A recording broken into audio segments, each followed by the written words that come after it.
adik-adik, apa kabarnya hari ini? Wah, hari ini kita sudah masuk minggu Advent yang ketiga. Adik-adik tahu nggak? Setiap minggu Advent itu ada temanya. Minggu Advent yang pertama temanya adalah hope, harapan. Minggu Advent yang kedua temanya adalah peace, damai sejahtera. Hari ini kita merayakan minggu Advent yang ketiga, joy, kesukaan yang besar bagi dunia.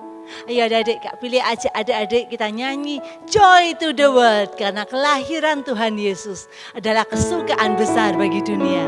Kita nyanyikan ya sama-sama dengan semangat Joy to the World.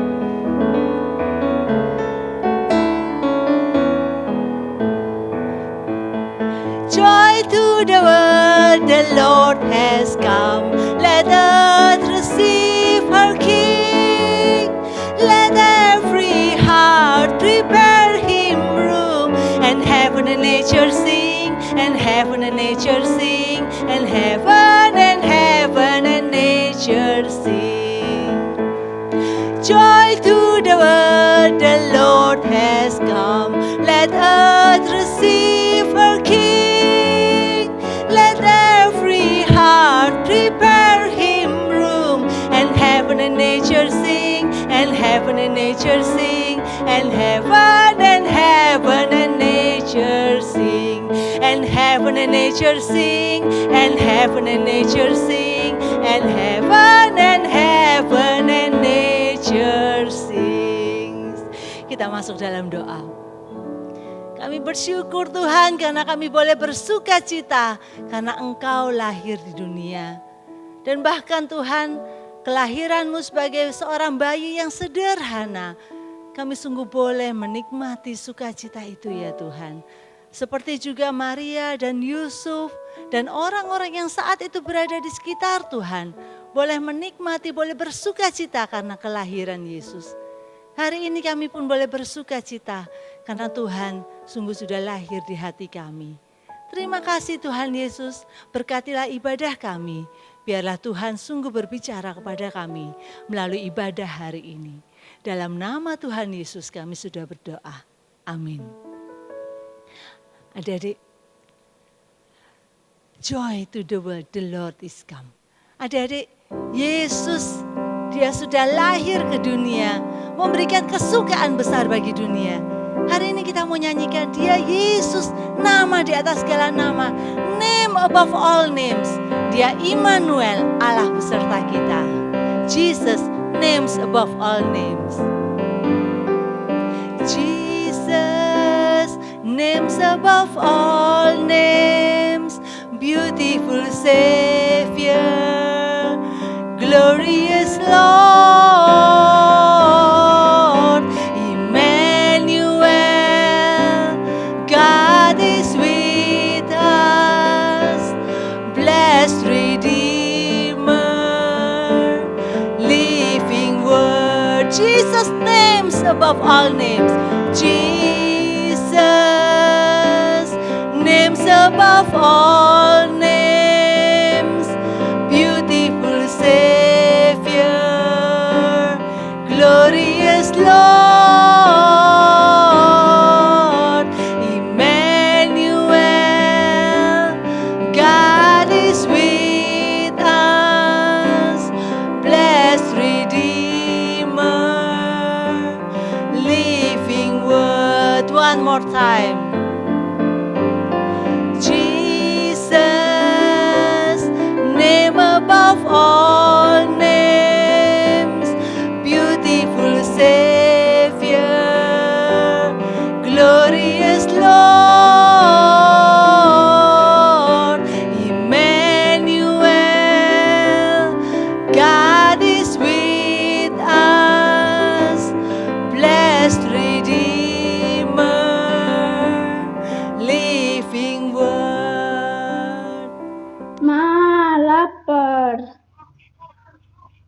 Lapar.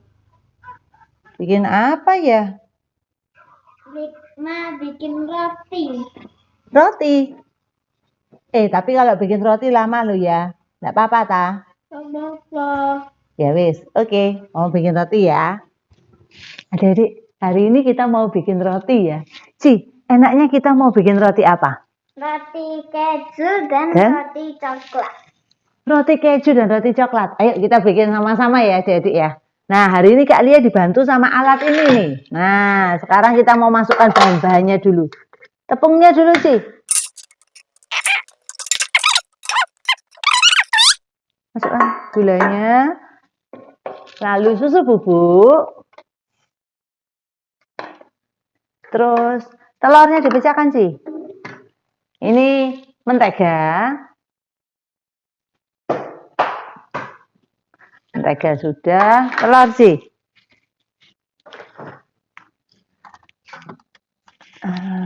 Sudah. Ini susu cair. Mentega sudah, susu cair sudah. Sekarang masukkan vermipan. Vermipan itu bahan pengembang yang nanti bisa bikin rotinya mengembang jadi besar. Nah, sekarang Kak Lia karena dibantu dengan alat, maka semuanya dimasukkan ke dalam alatnya. Kak Lia pencet mengadon ya. 11. Mengadon, terus Nah, gunanya ini alat ini akan mencampur bahan-bahannya menjadi sebuah adonan yang bisa kenyal, bisa bagus. Tapi lama loh, Ci. Coba dibaca berapa menit? 23 menit. 23 menit. Jadi adik-adik, kita tunggu 23 menit ya. Sampai tadi bahan-bahannya itu jadi adonan roti. Oke? Harus sabar menunggu. Reso, sabar menunggu ya. Adik-adik, kita lihat ya. Dia masih mengadon. Ya, masih belum. Harus sabar. Ini loh masih 17 menit lagi. Itu mengadonnya loh ya, terus masih lama. Adik-adik harus sabar menunggu ya. Sudah. Alatnya sudah berhenti. Adonannya sudah jadi. Tapi ya masih adonan, belum jadi roti. Adonannya. Iyalah lama lah, namanya juga bikin roti, harus difermentasi dulu, harus mengembang. Adonannya harus kita kembangkan dulu. 30 menit. 30 menit lagi adonannya sudah mengembang, bisa kita bentuk. Nah, sekarang harus Kak Lia tutupin dulu pakai plastik.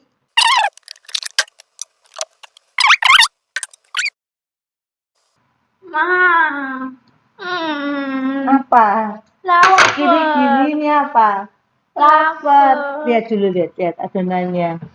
Belum jadi. Adonannya harus sampai mengembang dulu, baru nanti bisa kita isi, kita bentuk, terus harus nunggu dia ngembang lagi. Baru terakhir kita masukkan oven.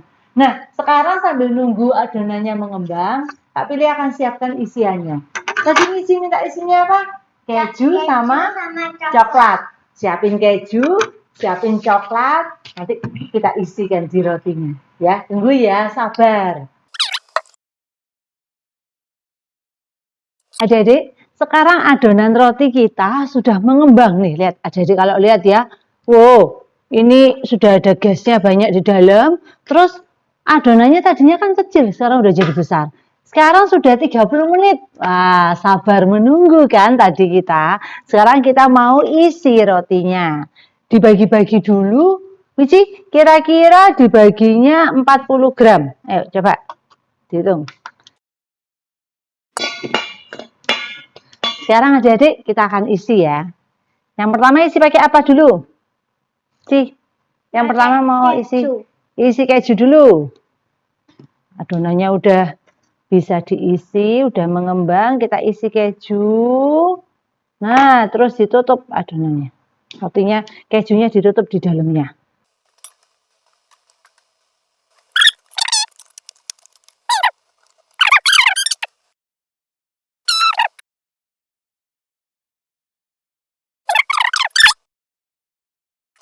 Nah, adik-adik, rotinya sudah siap untuk di oven 5. Tapi nggak bisa langsung masuk oven. Harus tunggu lagi 30 menit lagi supaya rotinya ini yang sudah diisi sekarang dia bisa mengembang. Setelah itu baru kita masukkan ke dalam oven. Harus sabar menunggu ya. Kita tunggu 30 menit lagi sambil roti ini, adonan ini Kak Pilia tutup dengan kain yang bersih.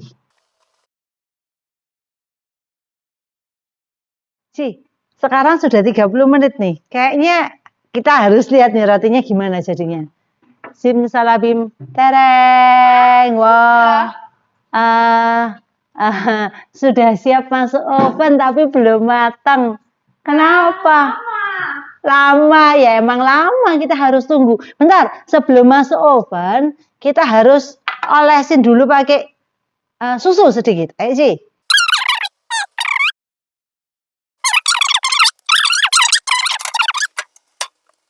Kita oven 20 menit. Jadi kita tunggu lagi 20 menit ya. Harus sabar menunggu.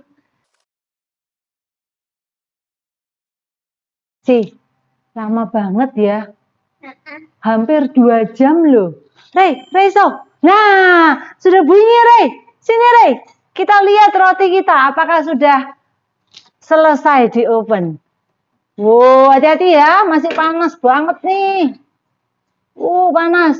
Reiso tolong ambilin itu dek, alasnya di bawah. Panas gak bisa. Bukan yang itu. Yang itu. Ya, sini. Nah. Wah, jadi rotinya sudah jadi. Akhirnya Reiso bisa makan. Nah, sampai sudah kenyang Reisonya. Menunggu roti nggak selesai-selesai. Sekarang rotinya kita oles dengan mentega dulu ya.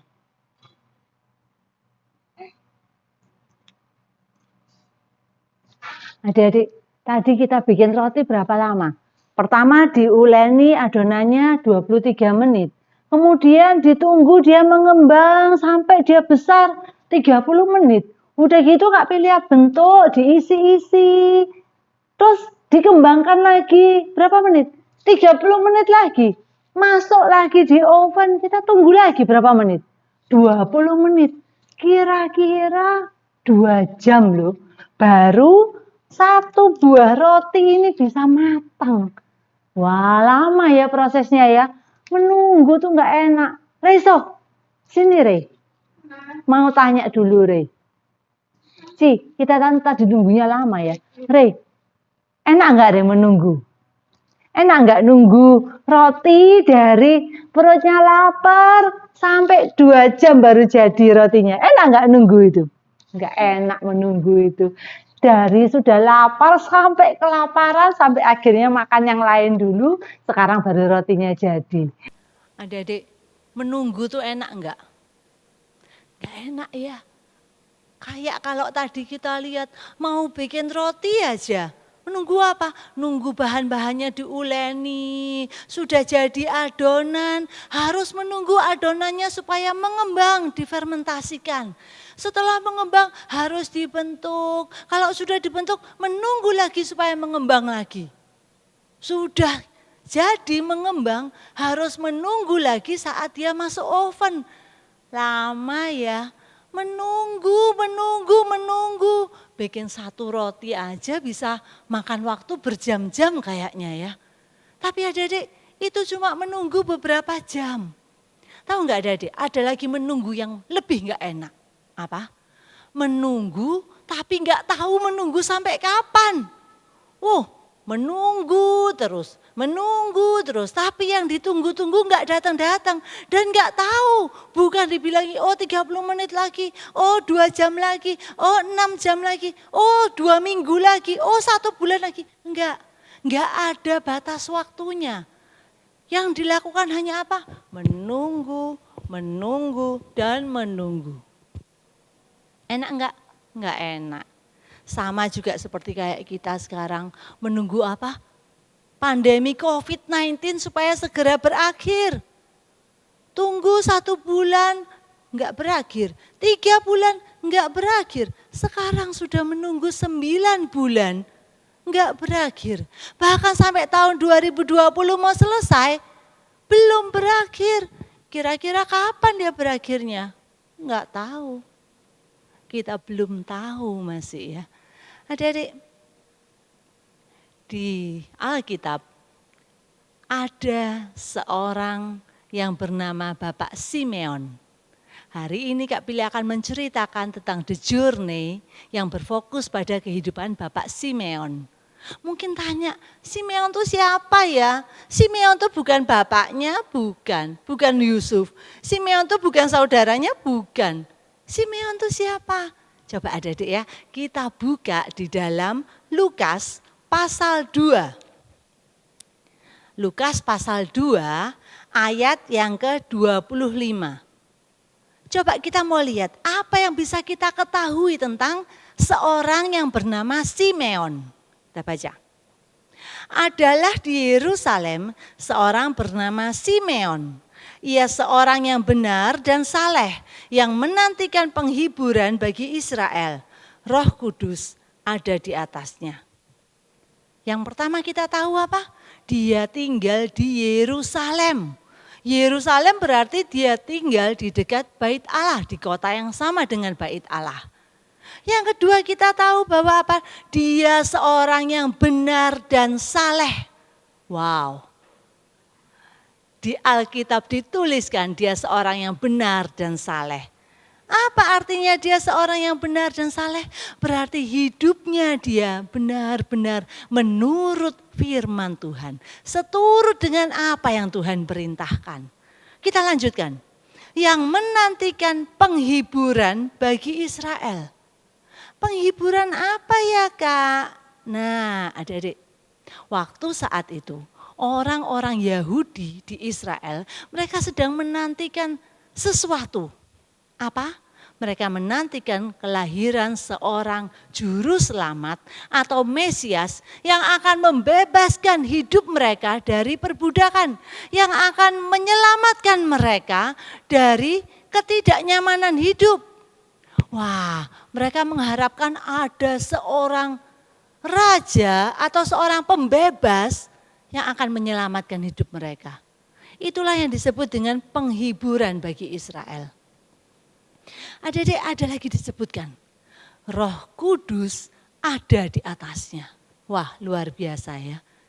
Berarti hidup Simeon setiap harinya dia selalu bergantung pada pimpinan dari Roh Kudus. Wah, adik-adik, Simeon adalah seorang pemimpin agama Yahudi. Bahkan dia dikatakan sebagai pemimpin Sanhedrin. Sanhedrin adalah sebuah perkumpulan bagi para guru-guru agama Yahudi waktu itu. Nah, jadi Simeon ini paham sekali dengan kitab suci Yahudi. Kitab suci Yahudi itu apa? Itu adalah perjanjian lama. Kalau kita baca Kejadian, Keluaran, Imamat, Bilangan, itu adalah kitab suci Yahudi waktu itu. Nah, dia sangat paham dengan isi kitab suci. Dia adalah seorang pemimpin agama, ya kan? Dan bukan cuma itu, tetapi perilaku dan perbuatannya dinilai sangat baik. Bukan hanya di mata manusia, di mata Tuhan pun dia dibilang baik dan saleh. Hidupnya dipimpin oleh Roh Kudus. Adik-adik,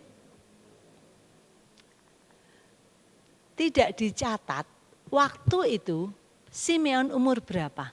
Kalau kita cari-cari di Alkitab nggak ada ditulis berapa umurnya Bapak Simeon waktu dia itu ada di sana, waktu dia itu di Yerusalem, tidak dicatat. Tapi beberapa kitab, beberapa penelitian dan beberapa orang-orang yang sudah mempelajari tentang kitab suci dan sejarah, mereka mengatakan Simeon sudah cukup tua. Mungkin dia bahkan seorang bapak yang sudah lanjut usia, seorang kakek-kakek mungkin ya. Nah, Kak Bilya lanjutkan dulu ya. Di ayat 26, dan kepadanya telah dinyatakan oleh Roh Kudus ya, bahwa dia tidak akan mati sebelum ia melihat Mesias, yaitu dia yang diurapi Tuhan.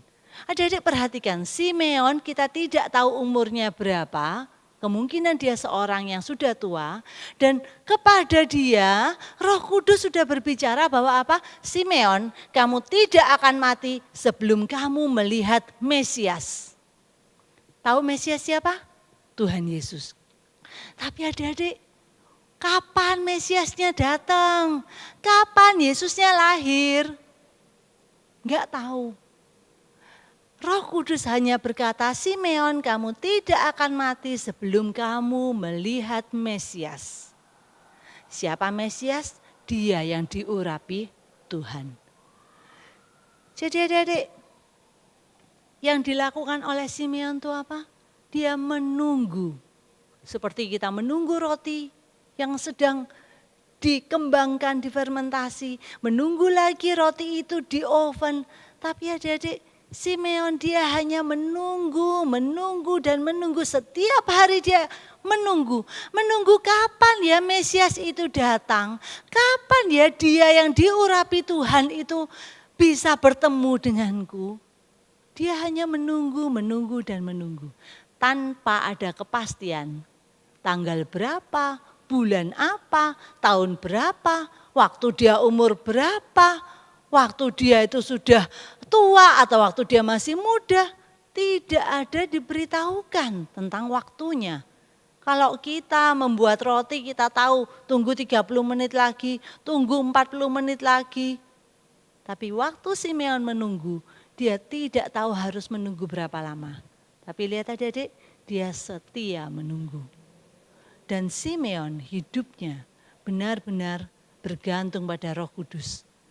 Dia dipimpin oleh Roh Kudus. Adik-adik, menunggunya pasti terasa lama sekali. Karena dia nggak tahu harus menunggu sampai kapan. Ya kan? Tapi hidup Simeon yang dia bergantung pada Roh Kudus, dia diarahkan sesuai dengan apa maunya Tuhan. Kak Pilia lanjutkan di pasal yang di ayat yang ke-27. Ia datang ke bait Allah oleh Roh Kudus. Sekali lagi dikatakan dia datang ke bait Allah karena pimpinan Roh Kudus. Ketika Yesus anak itu dibawa masuk oleh orang tuanya untuk melakukan kepadanya apa yang ditentukan hukum Taurat, ia menyambut anak itu dan menatangnya sambil memuji Allah.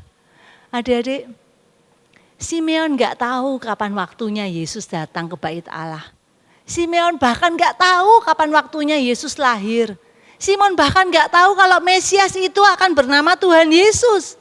Dia gak tahu, tapi Roh Kudus memimpin hidupnya. Sehingga hari itu Roh Kudus berkata pada dia, hari ini datang ke bait Allah. Maka saat Simeon datang ke bait Allah, dia bertemu dengan Yusuf, Maria, dan yang dia tunggu-tunggu. Yaitu siapa? Yesus, Mesias itu. Dia yang diurapi Allah. Yesus pun saat itu dibawa oleh kedua orang tuanya datang ke bait Allah. Ngapain? Ternyata hari itu Yesus berumur 40 hari. Dan itu dikatakan sebagai harinya supaya orang tuanya mempersembahkan korban bakaran untuk Tuhan sebagai ucapan syukur mereka. Nah hari itu Yusuf, Maria dan Yesus datang ke bait Allah. Membawa 2 ekor burung merpati atau burung tekukur untuk dipersembahkan sebagai ucapan syukur mereka. Simeon bertemu dengan Yesus. Nubuatan Allah sungguh-sungguh ditepati.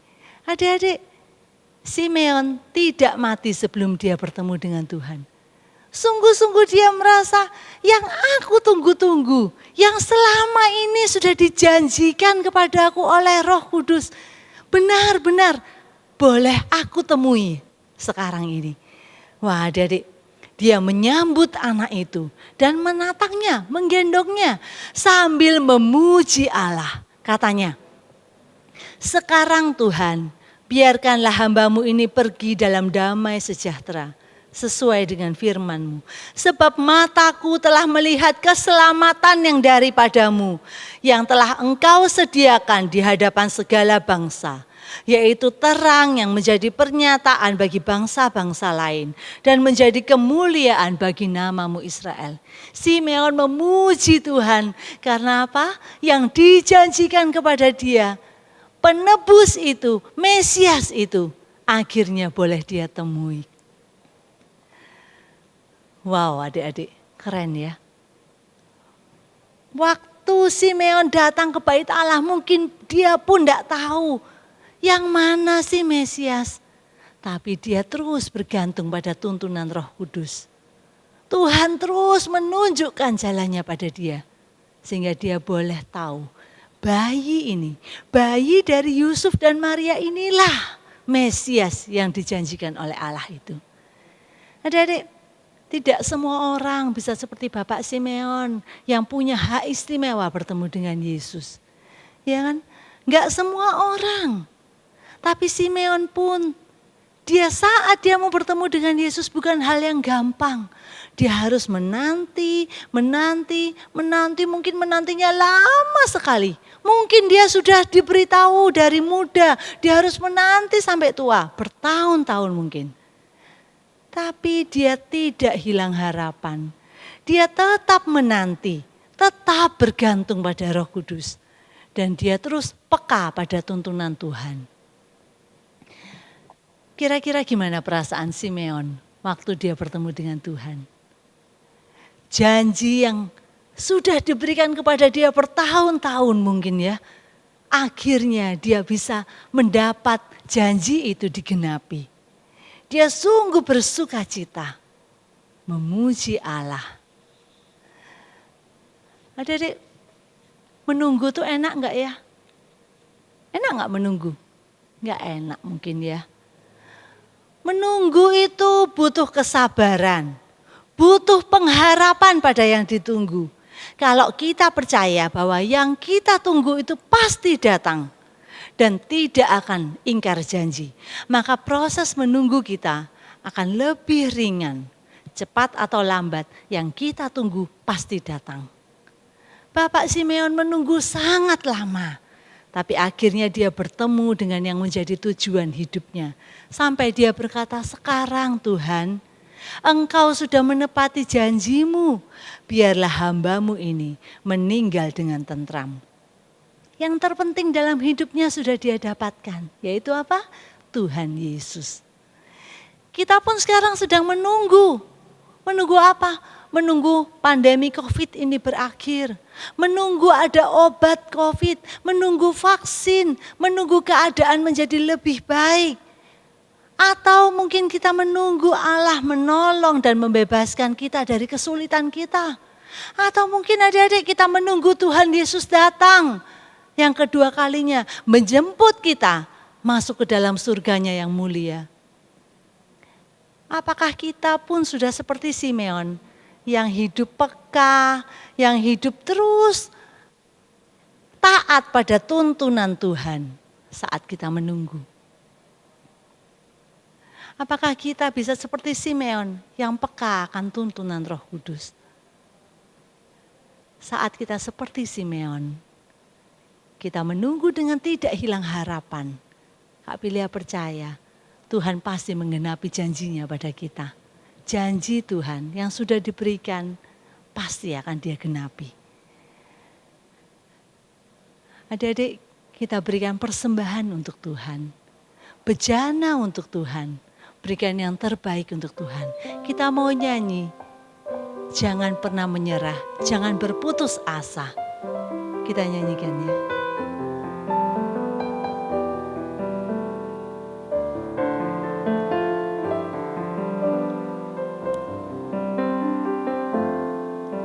Tuhan tak pernah janji langit selalu biru, tetapi Dia berjanji selalu menyertai. Tuhan tak pernah janji jalan selalu rata, tetapi Dia berjanji berikan kekuatan. Jangan pernah menyerah, jangan berputus asa. Mujizat Tuhan ada saat hati menyembah. Jangan pernah menyerah, jangan berputus asa.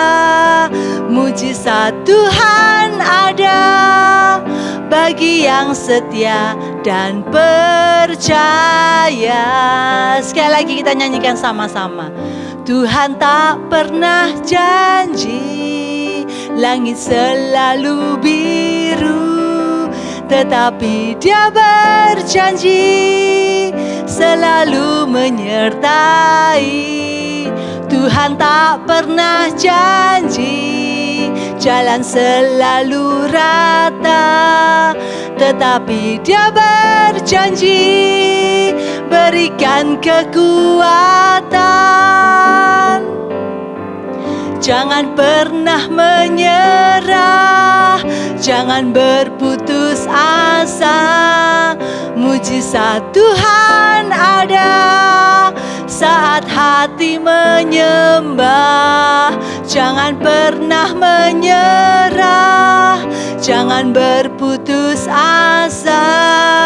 Mujizat Tuhan ada bagi yang setia dan percaya.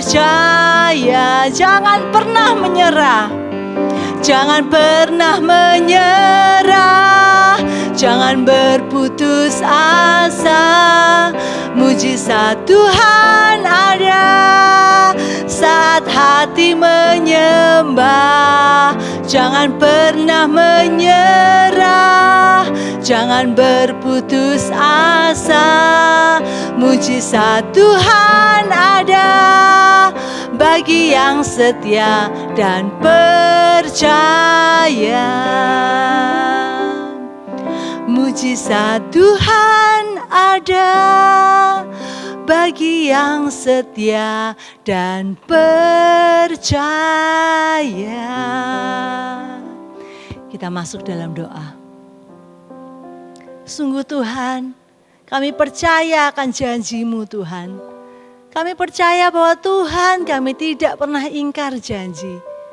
Kami percaya saat kami menunggu dengan penuh harapan, saat kami peka akan tuntunan Roh Kudus, saat kami selalu taat akan firman-Mu, kami percaya Tuhan, Engkau selalu menepati janji-Mu, memberikan yang terbaik bagi kami. Terima kasih Tuhan Yesus, terima kasih. Tuhan, biarlah hati kami pun boleh selalu bersuka cita, terutama saat kami menyambut hari Natal. Biarlah Tuhan Kau terus berikan sukacita, berikan kegembiraan dalam hati kami. Meskipun keadaan kami mungkin sulit, meskipun mungkin kami tidak tahu apa yang harus kami lakukan selama masa-masa pandemi ini. Tapi biarlah Tuhan, Kau berikan kami sukacita, kami pun boleh hidup memberi yang terbaik untuk kemuliaan bagi nama Tuhan. Terima kasih Tuhan Yesus. Dalam nama Tuhan Yesus kami sudah berdoa. Amin. Adik-adik, minggu depan kita akan merayakan hari Natal. Wah, senang ya? Adik-adik mungkin sekarang sudah libur di rumah. Mungkin ada yang liburan. Adik-adik tetap ingat, jaga kesehatan ya. Stay safe, stay healthy, stay at home. Don't forget to keep praying. And God bless you all. Bye-bye.